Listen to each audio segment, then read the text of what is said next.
kumikilos na pa hilaga o paakyat itong ating bagyong si Henry. At ito na yun ang magiging magandang balita dito sa mga kababayan natin sa may extreme northern Luzon, dahil nga nagpapakita na ito ng indikasyon na hindi na ito lalapit at inaasahan natin na magkakaroon tayo ng gradual improvement on weather dito naman sa may Luzon area habang umaakyat itong ating bagyong si Henry.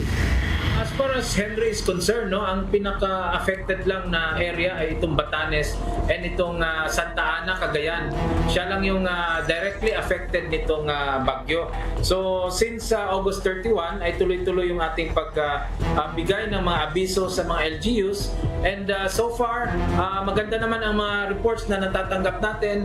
Lahat po ay nakahanda, lahat po ay nag-anticipate dito sa epekto ng bagyo. From the nation's capital, all sides, all the time, I'm Jess De Los Santos. And I'm Gretchen Ho. The big story tonight. Typhoon Henry continues to weaken as it moves over the Philippine Sea, east-northeast of Batanes.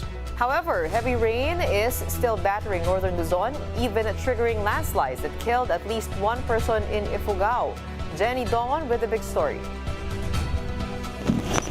One person was reported dead in Ifugao after heavy rainfall from Typhoon Henry and its impact on the southwest monsoon. 37-year-old Rene Bulyan did not make it out alive after being buried in a landslide in his home in Mayuyao, Ifugao. According to Mayuyao police, the victim went to his sibling's house to seek shelter from the rain.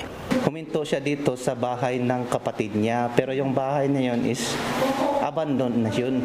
Nag-temporary seek shelter siya doon. Ang nangyari po is lumambot yung lupa, naka-landslide, yun, natabunan siya, ma'am. Search and retrieval operations lasted for over 20 hours before the victim's body was recovered.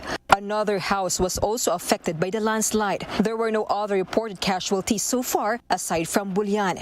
Since Wednesday, authorities recorded around 20 landslide incidents in the town of Mayuyao. Kada hapon umuulan. Kaya parang nag-ano yung mga tao dito na usual. Pero during that time is malakas yung, mabigat yung bugso ng ulan. Ngayon nangyari yung ganyan na halos makakatabi yung landslide. Naisip ko, di pa ba lumindol nung ma'am?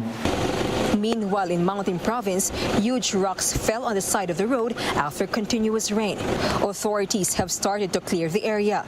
All roads in Mountain Province going to Ifugao are now passable. For News 5, Jenny Dongon, we are One News.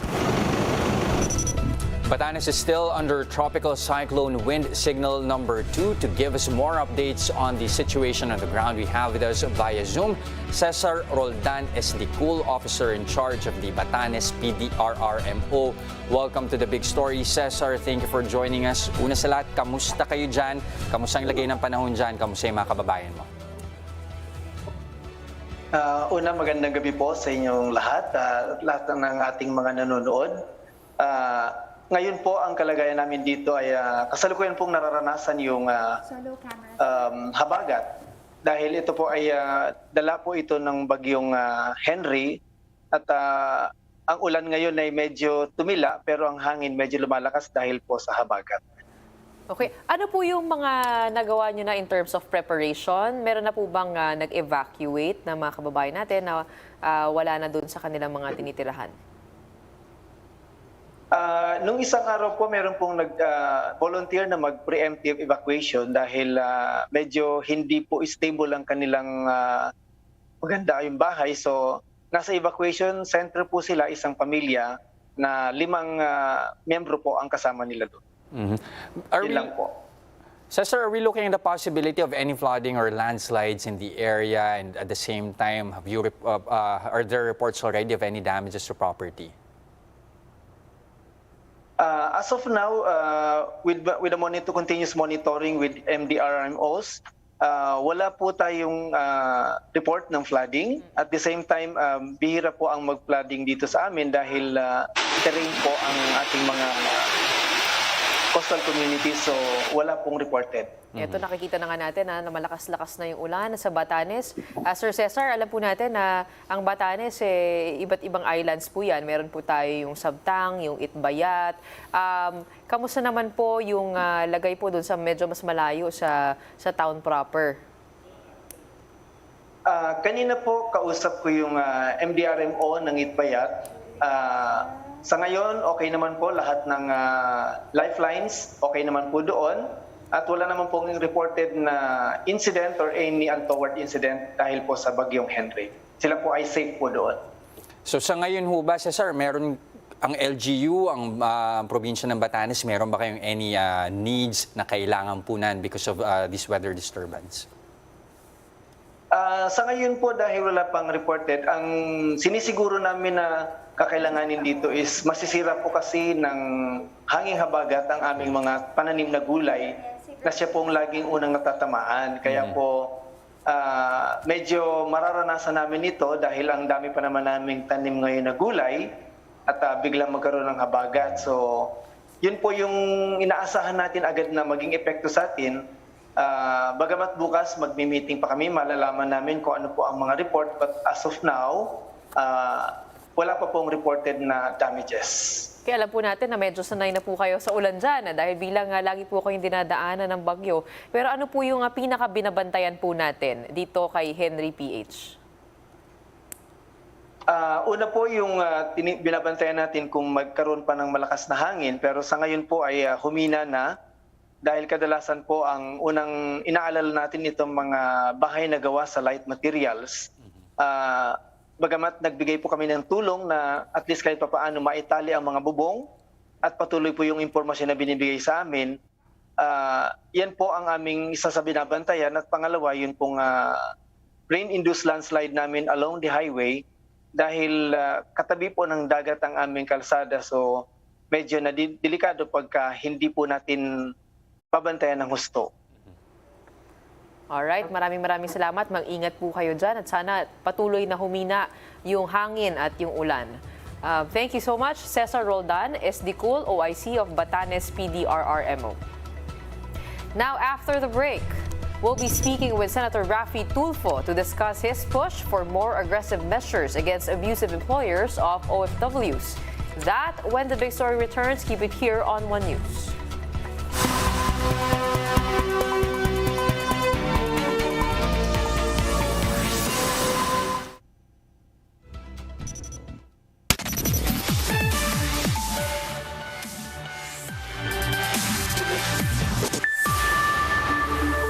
Apple set to announce the iPhone 14 and new Apple Watches at its Far Out event, ushering in major upgrades to its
and whether to grant exemptions to mandatory military service to members of K-pop boy band BTS. The issue for the band's 7 members has been a hot-button topic in South Korea because its oldest member, Jin, faces enlistment in December when he turns 30.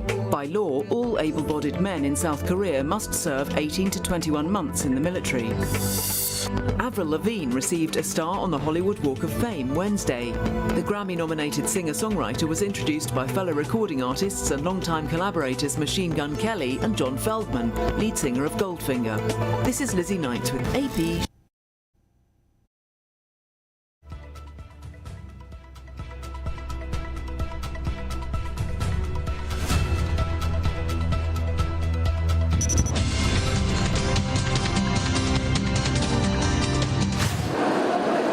Law enforcement agencies conducted random drug tests for jeepney, bus, and UV Express drivers over at the Parañaque Integrated Terminal Exchange or PITX. This is part of Oplan Harabas, a joint activity by the PIDEA, PNP, LTO, and the LTFRB.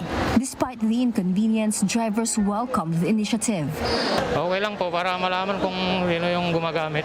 Pabor kami sa random drug test kasi nasa serbisyo publiko tayo eh. Authorities said these random drug tests will not be limited to PITX.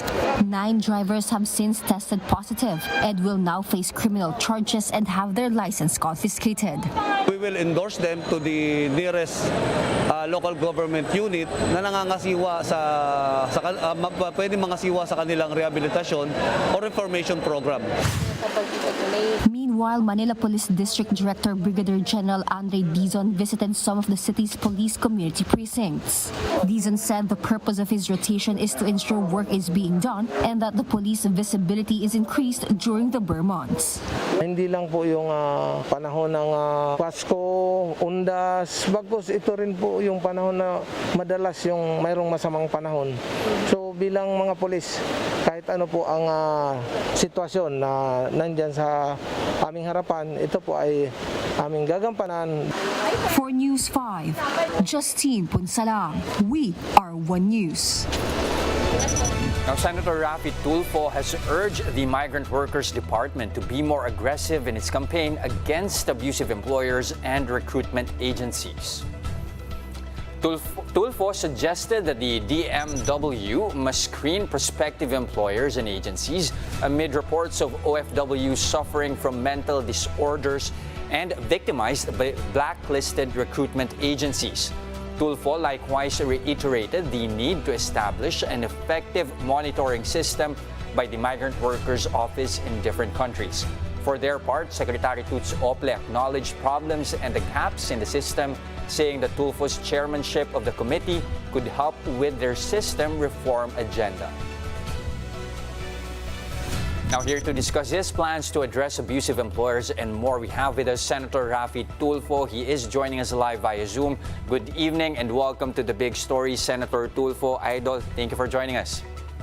Thank you for having me, Sir Jester and Ma'am Gretchen. Good evening. Thank you for having me. Okay, Senator, first, before we discuss your plans here when it comes to migrant workers, give us an idea first. How big of a problem are we dealing with here when it comes, of course, to abuses experienced by our OFWs? If we will base it on my experience for the past 20 years, it's really a big issue. It's a big problem that has to be addressed now.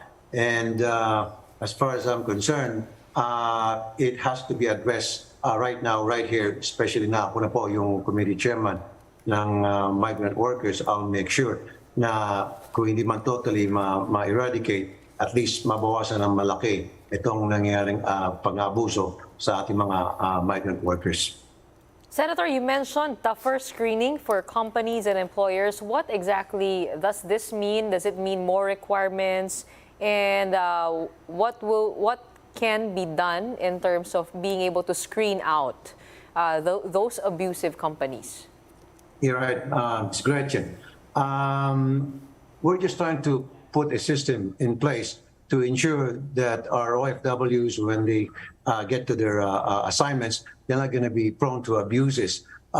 This is the situation. Before an OFW gets deployed to his or her assignment, she has to comply to a lot of requirements. Kasama dyan yung police clearance, NBI clearance, barangay clearance, health clearance, so many clearances. But what happens when she gets to her assignment? Yung employer na pupuntahan niya, the guy or the employer doesn't have to submit anything. So papaano kung merong criminal record yung employer? So yung ating OFW, when she gets to the employer, safe employer kasi clean yung record niya at physically, mentally fit siya to work. But the employers, they are not obliged to submit any document showing na sila ay physically and mentally fit to have workers in their household, domestic foreign workers sa kanilang bahay at wala sila ipapakita kailangan mga dokumento to make sure na sila ay malinis, wala silang criminal records. So yun yung problema eh. So it's about time na dapat two-way. Kailangan papakita rin yung mga employer na mga dokumento to ensure na sila ay capable na mag-handle ng mga workers sa kanilang household at the same time na wala silang criminal records because in so many instances, I've received complaints where an employer has already been flagged as a recidivist, meaning so many times na sila, yung employer na nag-abuso ng worker, whether that's Filipino or other foreign workers, and yet time and time and again, nakakatanggap pa rin ng mga workers, itong mga employers na masama ng record na dapat hindi na, dapat na blacklist na. Now, based from your data, Senator, where are the abusive companies or employers mostly coming from? Or do we have data kung anong mga bansa or region at least are somewhat problematic for our OFWs? Yeah, usually rampant yung sa Kuwait, UAE, Saudi Arabia. These are the countries that I usually receive complaints from OFWs who are being abused almost every single week. Now, kanina, Senator, you mentioned tougher requirements. Are we also looking at the possibility na baka naman this time, if we at least also toughen up the requirement for employers, baka naman mag-source sila ng talent or ng workers from other countries apart from the Philippines? No, we're not being tough. We're just being fair para sa ating mga workers. Kasi nga naman, we need to have some documentation from these employers na sila ay walang criminal records. The same manner na ni-request nila dito sa ating bansa bago ma-deploy yung ating mga workers sa kanila na to make sure na walang criminal records yung mga workers natin. So dapat ganun din sila. You show me mine, I show you yours. So dito kasi ngayon, it's one-way street eh. Yung tayo lang papakita, yung mga workers natin papakita na sila ay malinis, na sila ay walang record, na sila ay healthy. Pero how about the employers? Wala. So kailangan na siguro one piece of document, siguro enough na to make sure na wala silang police record, na wala silang criminal history. O mas maganda kung ma-add pa dyan, siguro they're mentally fit na para magtanggap ng workers sa kanilang household. Senator, with all of these concerns, no, meron pa kasing isa pang concern which is yung sa proseso nung pag-hire na yung agency is free from obligations because nakikita lang po nung pamilya yung recruiter. How do you plan to legislate or put this all into legislation to be able to make sure that the whole process is abuse-free, not just abroad, but also here in the Philippines? There is already a government-to-government agreement in place with other countries. Ito nga nakakatawa eh. Doon sa mga lugar na wala naman tayo natanggap ng abuses, pumayag agad itong mga bansa na ito, madali natin sila na pa-agree na para magkaroon ng government-to-government agreement na para to make sure na yung mga sinabi ko kanina, may mga systems in place para maiwasan yung pang-abuso sa ating mga OFWs. Whereas ito sa mga Middle East countries tulad ng Saudi and Kuwait, hindi sila pumapayag, nahihirapan pa tayo. We still have, the talks are still going on. So sana mapabilis itong talks. If I need to go to Saudi, to Kuwait, to explain in behalf of the OFW, so be it. I'll be there. I'll go there anytime. I'll meet anybody doon sa mga lugar na kung saan marami na abuso ng ating mga OFWs. Pero paano naman po yung mga nagloloko po dito na mga ahensya na hindi po naobliga at yung recruiter lang po yung nakakasuhan o nagkakaroon ng kaso po sa kanila? Paano po natin mapapanagot yung mga ahensya na yun? Yeah, that's why I said in the past na I would recommend sa ating Department of Migrant Workers na yung strike one policy. Kapag halimbawa ang isang recruiter nagkaroon ng pagkakamali, recruitment agency na naging pabaya at naabuso yung kanyang worker dahil nakita talaga sa kapabayaan niya hindi siya gumagawa ng monitoring, dahilan para maabuso yung worker, then cancelahin na, iba-blacklist na siya, hindi siya pwede maging recruiter. Yun yung sinasabi kong one-strike policy because it is really very hard to be at the other end na kung saan ikaw ay inaabuso bilang isang worker, malayo ka sa family mo, ikaw ay nire-rape, ikaw ay binubugbog, ikaw ay sinasaktan, at worse, sometimes ginagawa ng istorya hanggang sa makulong ka. So it's about time something has to be done and we're doing something about it. All right, definitely kulang yung oras natin. We have so much, of course, to discuss more with Senator Raffy Tulfo. Unfortunately, that's all the time that we have. And this is something, of course, that we are going to look forward to. Keep us updated, of course, Senator, on your plans, of course, for our migrant workers. Again, that was Senator Raffy Tulfo. Thank you, Sir Jester and Ma'am Gretchen. Good evening. Join us in the conversation. Our big question tonight: how can migrant workers be protected from abusive employers? Share your thoughts on our Facebook and YouTube live stream or post a tweet with the hashtag #TheBigStory. We'll show some of your comments later on in the program. Still to come, SB19 releases the music video for their newest single, Where You At. That and more when the big story returns. Keep it here on One News. Tama ba? Pinarap mo na.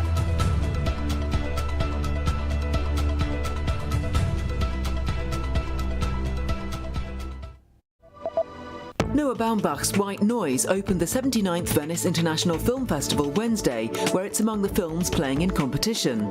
The stars of the black comedy, Adam Driver and Greta Gerwig, joined Baumbach on the red carpet, along with jury head Julianne Moore and Catherine Deneuve, who received a Lifetime Achievement Award at the starry opening ceremony. South Korea may conduct a public survey to help determine whether to grant exemptions to mandatory military service to members of K-pop boy band BTS. The issue for the band's 7 members has been a hot-button topic in South Korea because its oldest member, Jin, faces enlistment in December when he turns 30. By law, all able-bodied men in South Korea must serve 18 to 21 months in the military. Avril Lavigne received a star on the Hollywood Walk of Fame Wednesday. The Grammy-nominated singer-songwriter was introduced by fellow recording artists and longtime collaborators Machine Gun Kelly and John Feldman, lead singer of Goldfinger. This is Lizzie Knight with AP Showbiz Minute.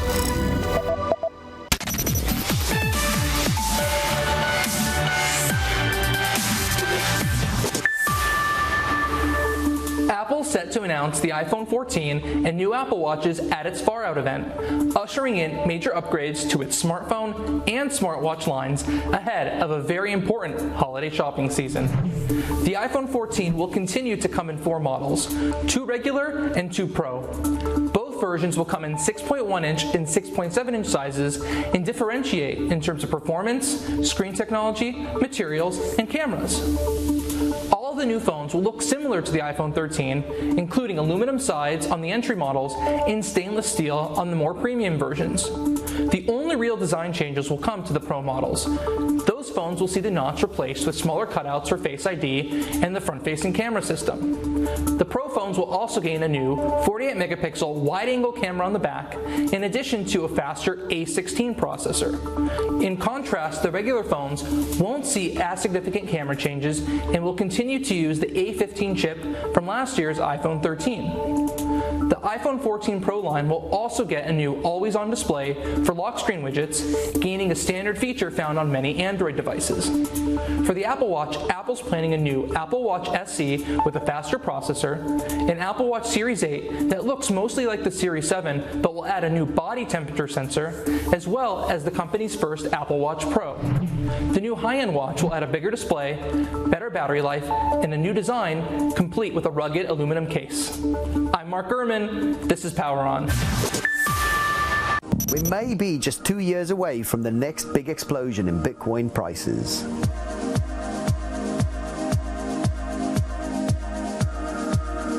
The Bitcoin supply model is nothing if not ingenious. If Satoshi Nakamoto, the mysterious creator of the original cryptocurrency, got anything right, it's his model of ultimately fixed supply delivered at a slowing, tapering rate. Let me explain. One thing that makes Bitcoin different from the average Ponzi scheme is that supply is fixed at the outset. There will only ever be 21 million Bitcoin. That much is specified in the original white paper and coded in the algorithm. And without broad community consent,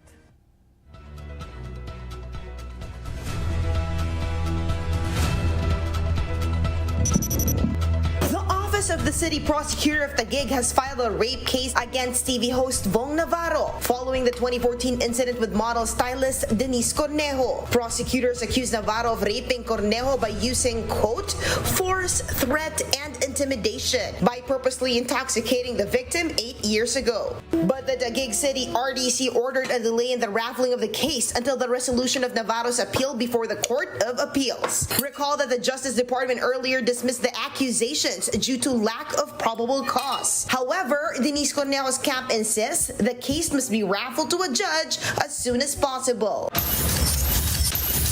P-Pop Kings SB19 have returned, and this time they're taking us to a stroll down memory lane with their new single, Where You At?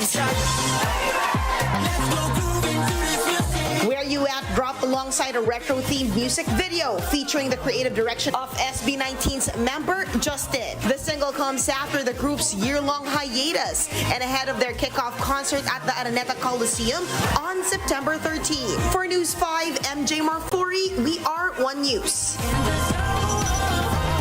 The Kapatid Network has kicked off the holiday season by lighting up 3 giant parols in Novaliches. MJ Marfori with the story. 5, 4, 3, 2, 1. Woo! 'Tis the longest season in the country. Burr months is upon us, and for the second year, TV5 is ushering the Yuletide season as early as now. 3 giant parols were lit up at the OG TV5 broadcast complex in Novaliches, Quezon City, where passerby and motorists would appreciate and be reminded of the reason for the season. Ang pinakamasaya, pinakainaabangan at pinakamahalagang selebrasyon sa mga Pilipino, bata man o matanda. Ngayon, ang Pasko din ay ang nagdadala ng liwanag at ligaya kahit sa ano pa mang sakuna o kahit tayo ay nasa gitna ng kahit anong problema. At makakaasa po kayong lahat na ang TV5 ay nandito ngayong Kapaskuhan para magdala ng saya at pag-asa sa ating mga kapatid. Despite the recent calamities, Abra and Sorsogon did a countdown as they simultaneously lit their own TV5 parols. This goes to show their grit and resiliency despite the mayhem. Inaanyayahan po namin lahat ng bahay saan man sulok ng Pilipinas. Isabit na po natin ang ating mga parol, magbigay liwanag tayo sa ating tahanan dahil masaya talaga at ibang-iba itong Paskong ito dahil tayong lahat ngayon ay sama-sama. Alongside this activity, the network is also celebrating the 10th year of the Alagang Kapatid Foundation. For News 5, MJ Marfori, we are One News. Ang tanong, kailan tayo magkakaroon ng parol natin dito sa Mandaluyong? Meron na tayong mga Christmas lights sa labas, Christmas tree. Ay, sana may parol din. You know, whatever you're feeling in this season, it's rainy season, we got a lot of problems, a lot of struggles. Lots of things happening. Yeah, lots of things happening, but sometimes it helps to have those decorations to remind you of the jovial season that's coming around.